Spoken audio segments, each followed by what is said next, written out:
Piro iki?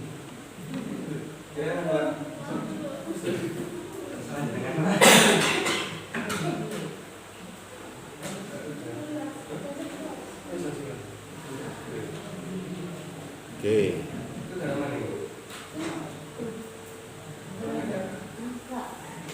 Lembaga, sedikit ya, ini lembaga legislasian di Indonesia itu sekarang itu ada namanya, dulu tuh ada namanya BPUPKI, ada BPU, ada DPR pusat, DPR provinsi, daerah, dan DPD.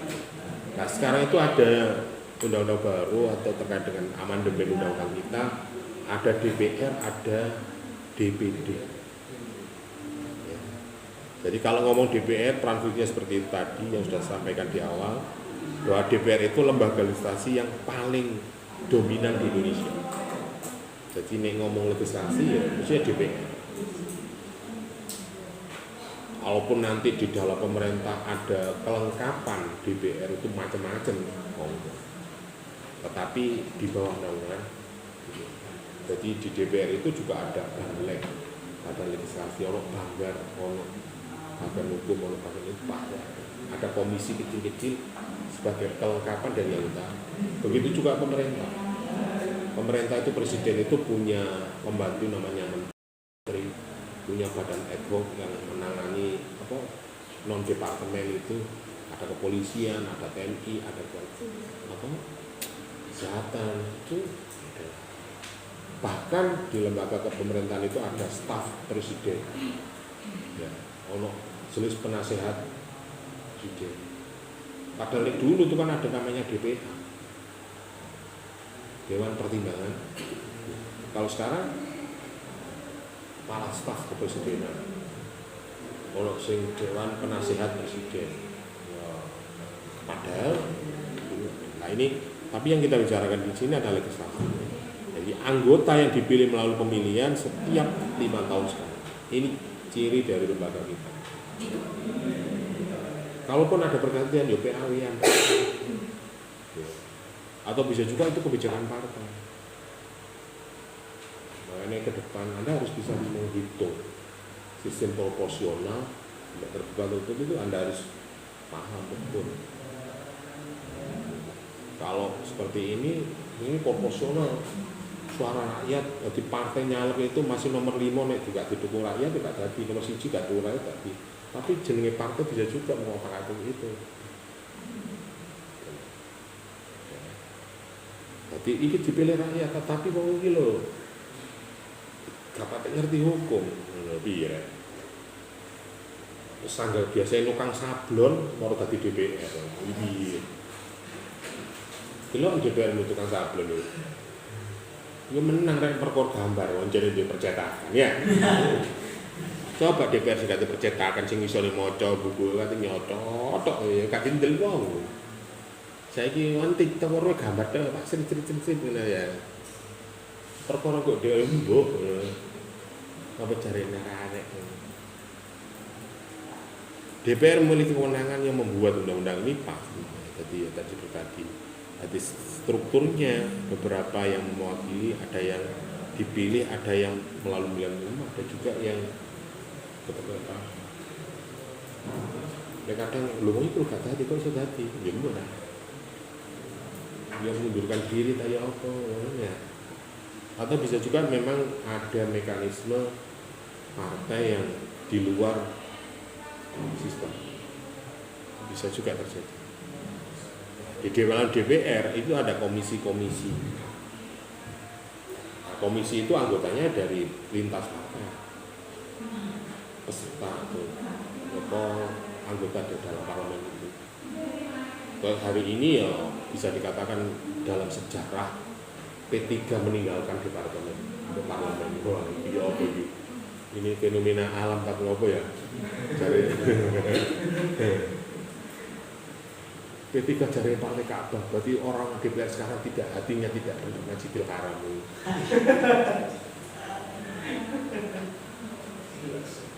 Iki nek basa sanepan ya, basa komunikasi. Wah, berarti DPR wis kan Majidil Haram merek ngono. Nek simbole motone Universitas Darul Ulum kan seperti itu. berotak London berada Masjidil Haram. Nah nek parlemen saya kalau Masjidil Haram nih, kalau Ka'bah ya apa nek? Mbok wis karo gak mikir. Partai ini Ka'bah ngalih nang ngene PKS, nang ngene PKB, nang ngene PSI ya. Tuh, itu DPR sekarang. Jadi di dalam anggota DPR itu ada komisi hukum, komisi kebijakan, komisi politik, komisi apa.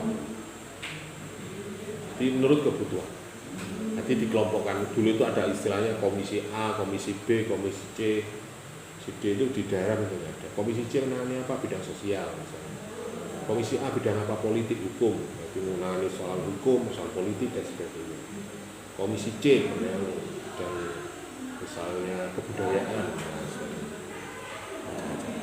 Kalau di pemerintah pusat ada komisi 1, 2, 3. Tetapi mungkin ada beberapa periode yang dia bisa saksikan bahwa ada yang lebih dominan. Oh, DPR nyambut kayak komisi 3 ada.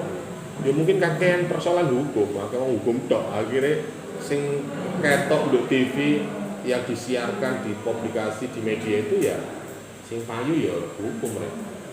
Akhirnya sing rame gak keren ya kata di komisi 3 ya. Padahal komisi 7, komisi 9, komisi 1 sangat penting. Komisi 1 terkait dengan pertahanan politik, hukum atau kedaulatan negara. Komisi 10 bidang pendidikan, kesehatan, BPJS ya opo. Ya opo nek nambah sampai hari itu persepsi masyarakat kalau Anda berobat BPJS, kalau pingin cepat sembuh ya apa no, nek penanganannya ya standar ya, tapi sembuh ya.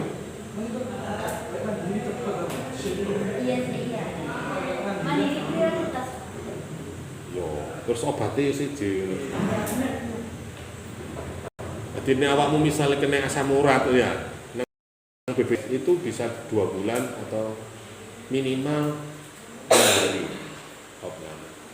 Tapi ini kon pribadi, wah sedihnya cukup ya.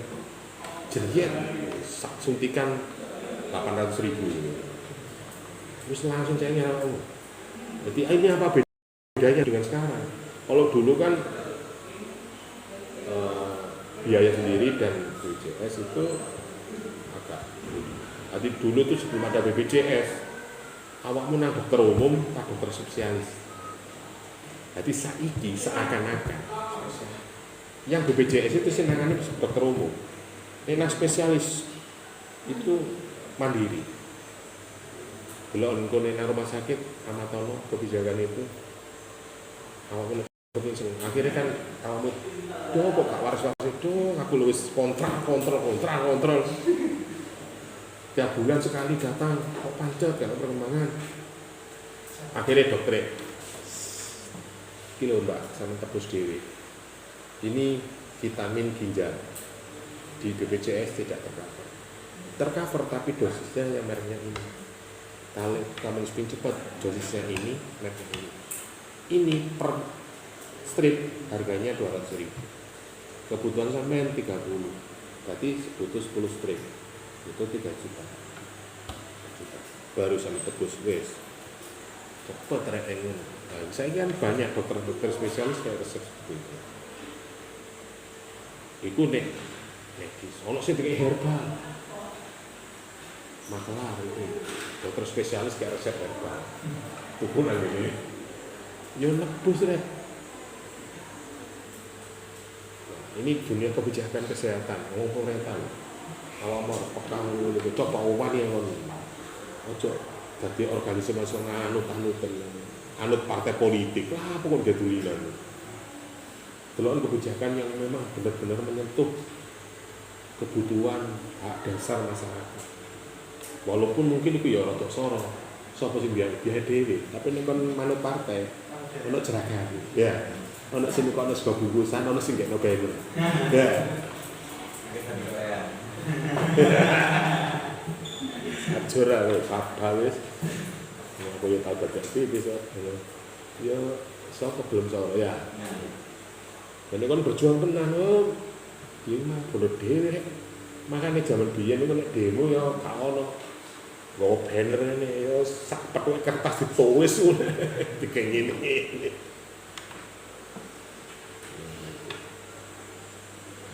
Sekarang terkait lembaga pemerintahan DPD.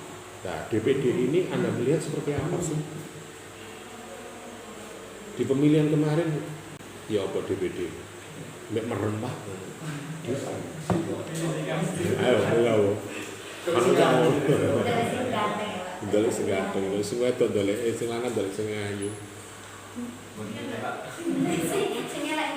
Kalau Anda berbicara tentang lembaga legislasi di negara kita, coba Anda lihat fenomena komen.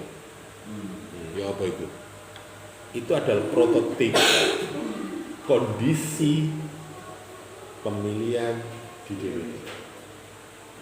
Nek ngomong komen ya apa track record ya? Ya apa Pak? Ya wis Indonesia menuju. Jadi ya apa wis kasihlah komen ku ya apa. Kok iso dhewe dipilih masyarakat seperti itu? Terus selama ini peran DPD apa? Perwakilan daerah loh. Ya ada aja nih Pak membela otonomi daerah. Tapi jadi itu lembaga legislasi. Apa? Nek biyen kan dicoba anggota DPR juga anggota MPR. Saiki dhewe-dhewe. Ya saiki MPR sapa Pak? Umum. Nah saiki antara MPR dan DPD itu kaya-kaya ya iya. Peran MPR, peran DPD, peran DPR. Ya. Kita baca, tapi kita sebagai masyarakat yang awam tidak tahu kinerja mereka, kerjaan mereka sehari ini, kita baru apa. Tapi kan kita bisa membaca, kita merasakan. Paling tidak kita lihat di televisi lah ini. Pernah DPD itu sampai buat heboh ini apa? DPD itu nganggur lapor, DPR.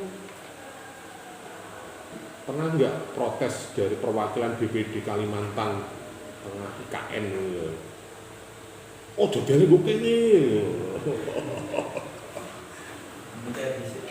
Hah? Oh, jadi gue ini. Atau bisa juga masyarakat Papua, atau bisa juga masyarakat DKI Jakarta. Perwakilan DPD misalnya, DPD dari wilayah DKI Jakarta. Protes. Ojo dipindah ke ini. Itu sih fakta nyata. Burung persoalan yang lain itu. Nah, DPD ini merupakan lembaga legislasi kepentingannya daerah tingkat nasional, memperjuangkan daerah. Kalau dulu itu di lembaga DPR itu ada namanya utusan daerah. Dulu itu kelengkapan daripada legislasi di negeri kita itu ada utusan daerah, ada utusan TNI Polri. Jadi TNI Polri waktu itu punya fraksi sendiri, utusan daerah punya fraksi sendiri. Jadi DPR kalau memutuskan sesuatu ada yang mewakili dari yang sekarang dilembagakan sendiri. TNI Polri kamu adalah milik negara, bukan milik partai, bukan milik pemerintah, milik negara. Jadi kamu harus di atas mereka, harus netral. Siapapun yang membutuhkan kamu, karena kamu adalah milik negara. Makanya TNI Polri itu harus benar.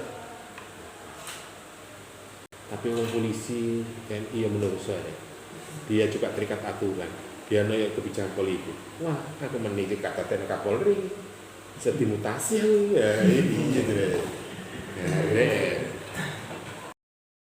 Makanya saiki itu partai kalau di pemilu ada partai penyelenggara,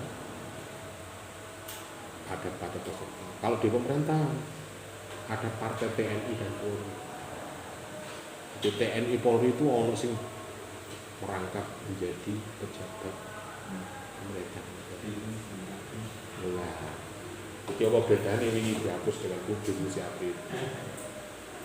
Ya mungkin bisa juga dia udah pensiun, tetapi pangkatnya juga masih melekat.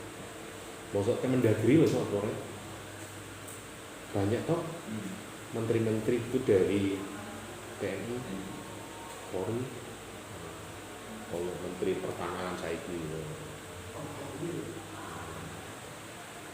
ya menteri hukum itu kan juga salah satu fraksi, salah satu partai pemerintah itu ya juga dari TNI. Panglima itu kalau nggak jadi panglima, mereka berpengaruh di bedil ya, masih nggak di bedil itu jadi pasukan. Kok bisa dipasukan Pak? Masih kok pensiun lah, kalau bensin yang aku kan berarti pangdam ya Pak. Iya. Patron klan itu masih jalan, ya itu masih bisa dihapuskan. Ngomong kolusi nepotisme ngomong Indonesia. Paruwet tak? Mungkin ini sungkan, itu aja orangnya. Sungkan ya. Kepen kacau dewe piye. Ikan karena apa? Apakah itu harus dihapuskan itu? Yo gak apa-apa dihapuskan lah. Tapi yo apa budaya ini bukti ini apa? Sebutan untuk yang lebih tua ada kakak, ada mas, ada mbak. Kemudian yang lebih muda itu ada adik, ada. Nah, kenapa itu budaya adat kita? Ini ngomong politik ya, seharusnya profesional. Tapi ini ngomong iso kon bedane. Melekat. Kayak ini ngomong palik nih ya apa? Ya apa? Misalnya kemarin ketua MK sampai ngomong wis gak apa-apa lah aku pensiun, tapi minimal aku dadi wakil presiden. Weh, piye? Mengorbankan diri saya untuk keluarga saya. Ya apa?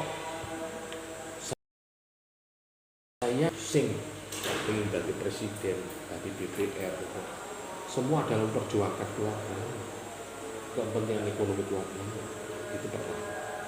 Yang kedua nih masyarakat, koyo meletakkan kepentingan di atas kepentingan golongan pribadi dan golongan belkedes.